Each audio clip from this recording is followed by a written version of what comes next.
We'll guide you through how to make a folder in Windows 11. If you find this useful, then consider subscribing and liking the video. Folders are a really great way of organizing and sorting files because you end up with loads of different ones. For example, I end up with videos, with Word documents, with Excel files, and loads of different things.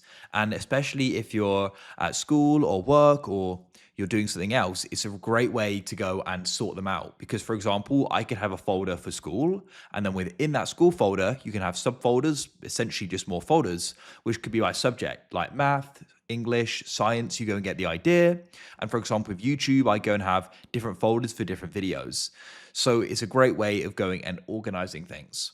So you could go and create a folder on your desktop, or you can go and open up your file explorer and you can come in here and go and choose where you want to go and make a folder as well. So for example, I want to go and start using this drive here, so I can come into here and I can go and create folders in here as well. So go and decide where you want to go and create the folder. It doesn't really matter. I'll show you how. And what you need to do is find some blank space.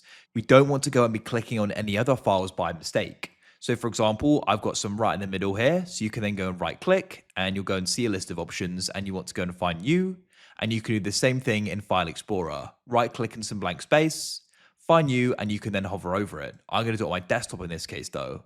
So we can hover over it and then you can go and press folder and it'll then go and create the folder. So we can then go and name it. So I can go and name this example and press enter to go and name it. And there we have it. Now, what you can do is you want to go and start adding things to it. So you can simply just go click, hold and drag on a file and go and click on it to go and move into it. You can go and select multiple by clicking, holding and dragging, and then you can go and put them in there. And what you can also do is just go and open it up by double clicking on it and you can drag them in this way. That can be easier as otherwise it's quite a small thing to go and drag it into. And once you're in here, of course, you can go and create more folders as well for keeping on top of it even more so. So you can really do it however you want to. And what you can then do is click and hold and move the entire folder elsewhere. So that's it. When you go and hover over it, you can go and see the size of it as well, which is useful. So that is how you can go and make and create folders. If you found this useful, then consider subscribing and liking the video. I look forward to help you again in the future with more guides.